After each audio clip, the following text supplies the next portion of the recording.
Coming up, I was loved. My mom and dad separated when I was young, but that didn't really stop me from getting spoiled and raised up in a comfortable place. I remember having a void in my heart. I was definitely seeking something my entire life.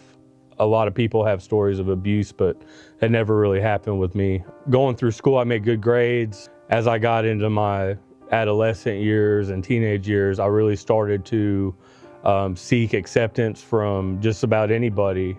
I just wasn't the same as everybody else.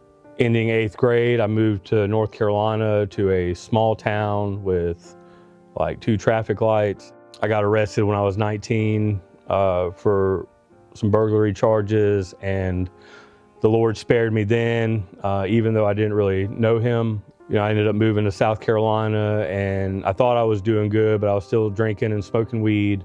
Weed was my Lord, alcohol was my Lord, pain pills were my Lord. Money was an object of high regard. So I got a good job shortly after that, and the same day I started that job, I started using meth every day.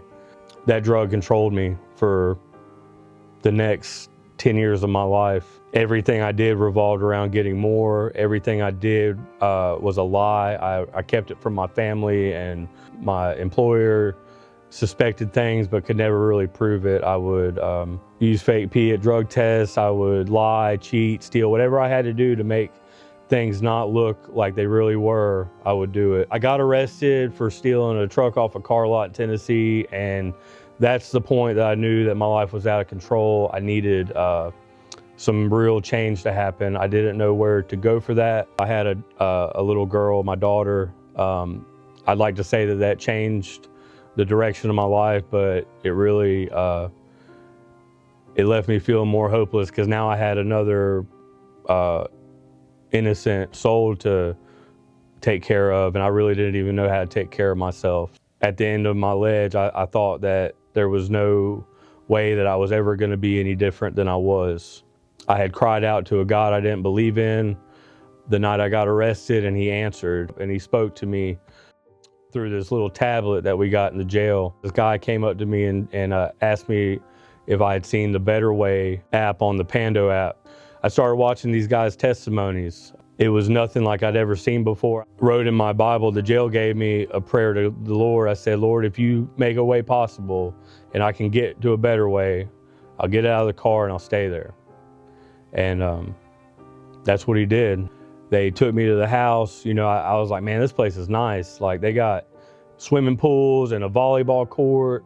I didn't even know what pickleball was, but they had a mini tennis court. The student center where we eat, man, there's this crazy looking dude with devil horns tattooed on his head, and he's like, man, can I pray for you? And I'm like looking at him crazy, like, what are you doing here? Man, he prayed for me, man. I felt a weight come up off me. You know, I knew the Lord had me in the right place, man. I didn't feel any kind of anxiety. My first morning was a complete night and day difference of my first afternoon there. 4:45 came like in an instant, and they cut the light on and say, good morning. And they say, you got 10 minutes to get downstairs. I was wearing the wrong pants. I had pajamas on still. Man, you get somebody that obviously doesn't have any idea what they're doing with their life, trying to tell you how to live your life and get your stuff together. Man, it's great. So the brotherhood at A Better Way was something that, man, it's divine. Like, only the Lord can bring all these jacked up dudes, because we get along and pray for each other. Man, we go through some stuff together. So the brotherhood, man, it's one of my most memorable experiences at A Better Way. It's real good, man. We're a big family here, and I think that's real important, because, you know, Scripture says that by ourselves we're vulnerable, but a 3-braided cord or a 3-stranded cord is not easily broken. Our Florida trip, man, that was really special for me. You know, I had North Florida for about 5.5 years, and I've been right past Brother John's house, completely in my mess, and never looked left. You know, I never appreciated those things when I was, just living in my flesh. Prison in Panama City, not 45 minutes from Brother John's front door. And when I left there, I said, I'm never coming back to Florida. And so that was God's special way of showing me, you can go back. So the morning that we got baptized, and I had been praying to God that anything that I had in my heart that wasn't for him, that I would leave in that water. And, it was just special, man, to show the world. Baptism doesn't save you, and I understand that, but that moment coming out of that water, that was another moment I just felt like, something was different. It's a cliche verse here at A Better Way, Joel 2:25, for I will restore to you the things the locusts have eaten. It's a very meaningful verse to me still today. Man, the Lord has restored my mind. It wasn't overnight, but it's been a regenerative process.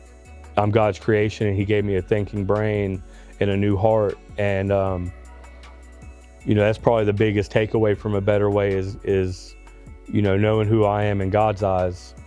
A Better Way has opened my eyes to my potential. A Better Way taught me things about myself I didn't know I was capable of doing.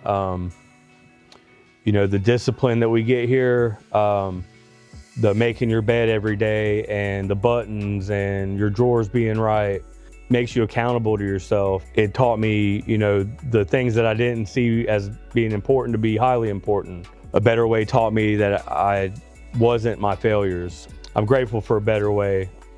It's funny, my closet's still in order, my drawers are still in order. I'm way over count right now, but that's okay. So my favorite thing at A Better Way, it's been the most influential part of my day-to-day, would be morning devotion. It's where God's spoken to me, those truths about me, and how Jesus bridges the gap between us and the Father. Take it very serious. It's a form of worship. It's a form of tithing, giving your first fruits, just that quiet time, no distractions, no phone. That's my favorite part about A Better Way. That's really what began the change in my heart.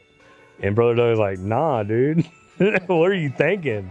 So like, I did feel accountable, but I did it just me and him. Like, y'all, if you would have seen the chaos that had happened when he said, anybody in the sentence room, if you want peanuts, you can have peanuts. Everybody that wasn't in the sentence room that had ever been in there was like, nah.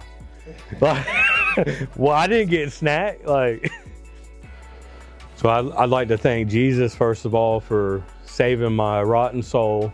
I'd like to thank my mama for praying for me through all those years of my addiction and my criminal behavior. I'd like to thank the staff here. Brother Doug puts up with 100 knuckleheads on a daily basis and so much more, and puts a smile on his face when he's around us. He's just a good guy, man, and he's been through it. He leads by example of how to overcome those failures, and he picks up his cross daily. I'd like to thank Brother John for just having this idea in his mind, allowing the Lord to set a path before him, and then, walking in it.